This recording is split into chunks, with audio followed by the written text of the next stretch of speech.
UP में आज तीसरे चरण के चुनाव के लिए प्रचार थम जाएगा। तीसरे चरण में उत्तर प्रदेश की करहल सीट पर होने वाले चुनाव को लेकर धुआंधार प्रचार जारी है। करहल सीट से प्रत्याशी समाजवादी पार्टी के अध्यक्ष अखिलेश यादव ने चुनाव प्रचार कर अपनी जीत का भरोसा जताया।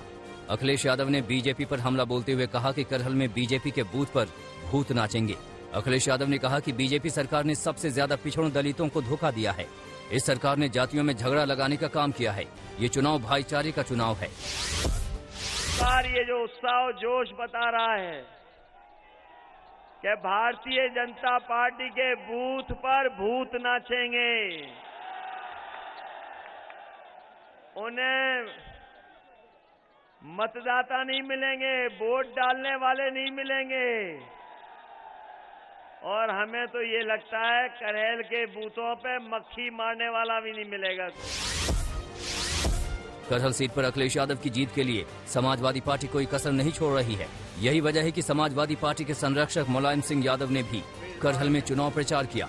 मुलायम सिंह ने करहल में जनसभा को संबोधित करते हुए कहा कि समाजवादी पार्टी की सरकार बनेगी तो किसानों की फसल बेचने के लिए ऐसा इंतजाम किया जाएगा जिससे उनको लाभ हो, व्यापारियों को भी लाभ हो। मुलायम सिंह ने करहल के लोगों से अखिलेश को जिताने की अपील की।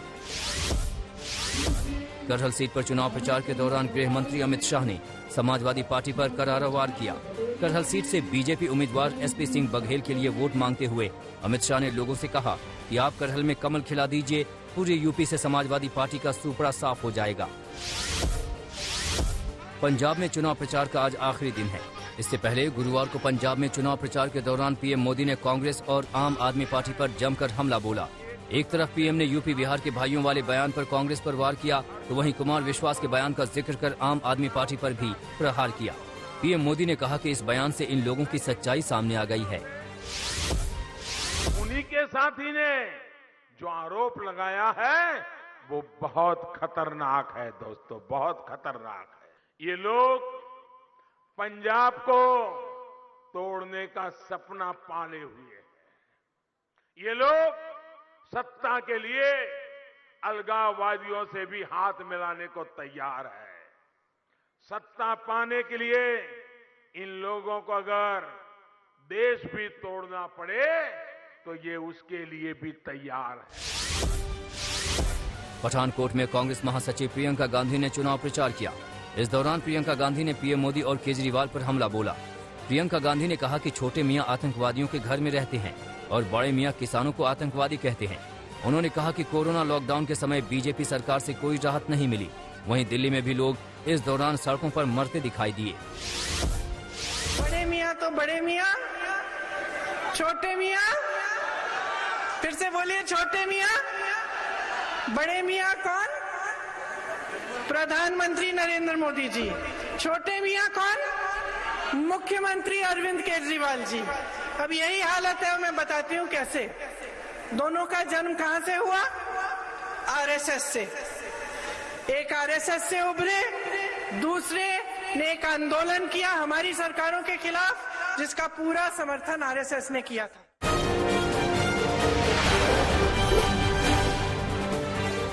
यूपी के तीसरे चरण और पंजाब चुनाव के प्रचार का आज आखिरी दिन है और आज भी प्रचार की जंग में कई महारथी उतरेंगे। अयोध्या में बीजेपी अध्यक्ष जेपी नड्डा की रैली है। नड्डा के साथ यूपी के सीएम योगी 3:30 बजे अयोध्या पहुंचेंगे। लखनऊ में रक्षा मंत्री राजनाथ सिंह आज 3 रैलियां करेंगे। पंजाब में भी प्रचार के आखिरी दिन पार्टियां पूरा जोर लगाएंगी। दोपहर 1 बजे कैप्टन अमरिंदर सिंह के साथ राजनाथ सिंह का रोड शो है। पटियाला में पहली बार बीजेपी और अमरिंदर की पार्टी रोड शो कर रही है। समाजवादी पार्टी के अखिलेश भी पूरे दम से प्रचार कर रहे हैं। कल करहल में जोर लगाने के बाद आज अखिलेश 3 रैलियां करेंगे। ये रैलियां जालौन, कानपुर और उन्नाव में होंगी। केजरीवाल पर कुमार विश्वास के बयान के बाद भले ही आप हमलावर हो, लेकिन बीजेपी ने इस मामले को आगे बढ़ाने की ठान ली है। आज केजरीवाल के खिलाफ 3 बजे प्रदर्शन किया जाएगा। बीजेपी का आरोप है कि केजरीवाल का अतिवाद वाला माइंडसेट है। ये प्रदर्शन जंतर मंतर पर होगा। हिजाब मामले पर आज लगातार छठे दिन सुनवाई होगी। 5वें दिन भी हिजाब को लेकर जोरदार बहस हुई। पक्ष और विपक्ष में तर्क दिए गए। उधर हिजाब को लेकर कर्नाटक में टकराव जारी है। कॉलेजों में छात्राओं को हिजाब के साथ एंट्री नहीं दी जा रही है, उन्हें लौटाया भी जा रहा है। इस पर कहासुनी हो रही है। कल भी कई कॉलेजों में प्रदर्शन हुए। छात्राएं हिजाब के साथ आने पर अड़ी रहीं। कर्नाटक के साथ हैदराबाद तक इसकी आंच पहुंची। शिवमोगा, उडुपी जैसे शहरों के कॉलेजों में इस पर कहासुनी हुई। पुलिस को दखल देना पड़ा। इस बीच कर्नाटक विधानसभा में भी ये मामला गूंजा। प्रधानमंत्री नरेंद्र मोदी आज महाराष्ट्र की राजधानी मुंबई को रेलवे की कई सौगात देंगे। आज शाम 4:30 बजे पीएम ठाणे और देवा को जोड़ने वाली 2 अतिरिक्त रेल लाइनों को वीडियो कॉन्फ्रेंसिंग के माध्यम से राष्ट्र को समर्पित करेंगे। पीएम मुंबई उपनगरीय रेलवे की 2 उपनगरीय ट्रेनों को भी हरी झंडी दिखाएंगे, जिसके बाद इस अवसर पर उनका संबोधन होगा।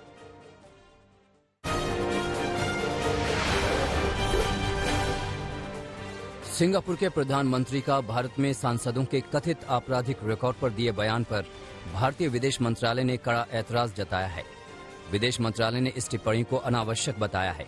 सिंगापुर के प्रधानमंत्री ली सीन लुंग ने देश में लोकतंत्र को कैसे काम करना चाहिए विषय पर संसद में एक जोरदार बहस के दौरान भारत के पहले प्रधानमंत्री जवाहरलाल नेहरू का जिक्र किया था।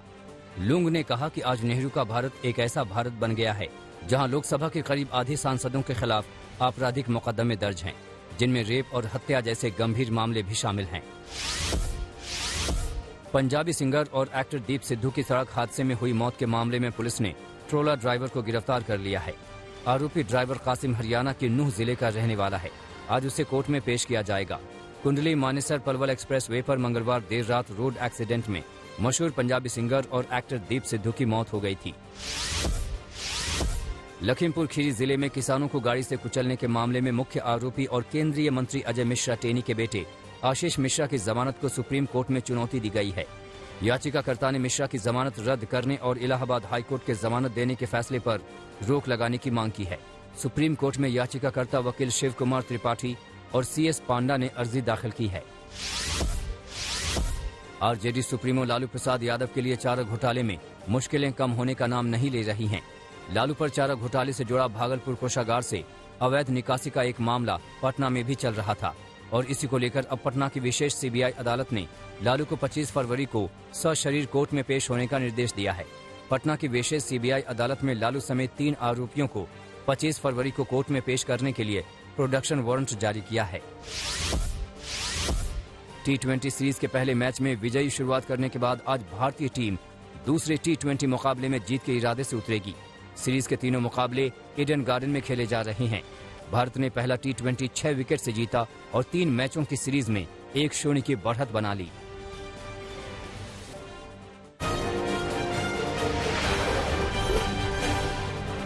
दिल्ली पुलिस की स्पेशल सेल ने राजधानी के सीमापुरी इलाके में छापेमारी की, जहां उन्हें एक संदिग्ध बैग में IED मिला, जिससे हड़कंप मच गया है। बताया जा रहा है कि जिस कमरे से बैग मिला उसमें 3-4 लड़के किराए पर रह रहे हैं, जो फिलहाल फरार हैं।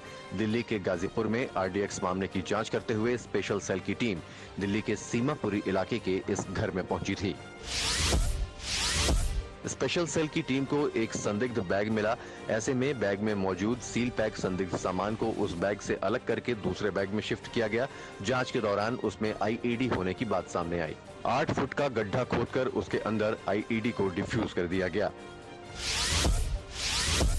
अब सुरक्षा एजेंसियां इस एंगल से जांच कर रही हैं कि क्या दिल्ली को दहलाने की साजिश रची जा रही थी। दरअसल 14 जनवरी को दिल्ली के ही गाजीपुर में RDX मिलने के मामले में स्पेशल सेल ने खुफिया जानकारी के बाद पुरानी सीमापुरी में छापा मारा था। कई दर्जन संदिग्ध फोन कॉल इंटरसेप्ट किए गए थे। इससे इस साजिश का खुलासा हुआ। IED मिलने से ये तय हो गया है कि फरार लड़कों की नीयत खतरनाक थी। मुमकिन है कि ये लड़के स्लीपर सेल के हों। यूक्रेन के हालात का भारत पर भी असर देखा जा रहा है। आज तक की टीम वार जोन में मौजूद है। रूस के साथ युद्ध की टेंशन ने हिंदुस्तान को पसोपेश में डाल दिया है। यूक्रेन और रूस में जंग हुई तो भारत, रूस और अमेरिका में से किसे चुनेगा, इस पर सबकी निगाह है। आज तक की टीम ने देखा कि यूक्रेन की सीमा पर रूस की तरफ से लगातार गोलाबारी हो रही है। यूक्रेन को लेकर रूस और नेटो में बढ़ती तल्खियों के बीच अमेरिका की तरफ से इसे लेकर बड़ा बयान भी आया है। अमेरिकी विदेश मंत्रालय के प्रवक्ता नेड प्राइस ने उम्मीद जताई है कि अगर रूस ने यूक्रेन पर हमला किया तो भारत न सिर्फ अमेरिका का साथ देगा बल्कि उसके साथ खड़ा भी होगा।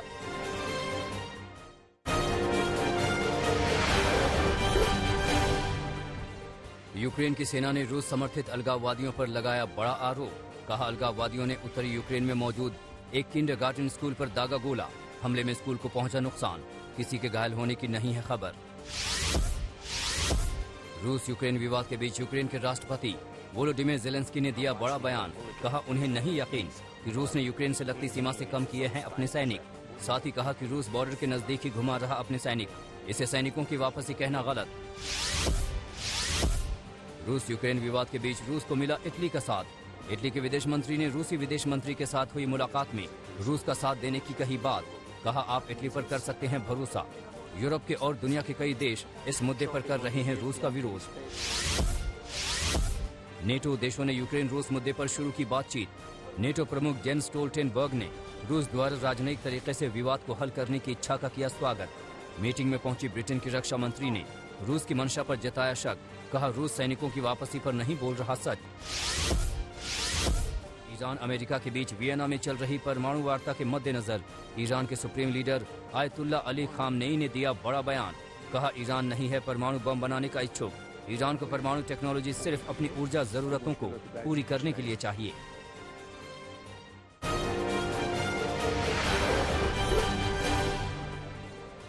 फ्रांसीसी राष्ट्रपति मैक्रों ने यूरोप के लिए मजबूत अंतरिक्ष नीति की आवश्यकता पर दिया जोर।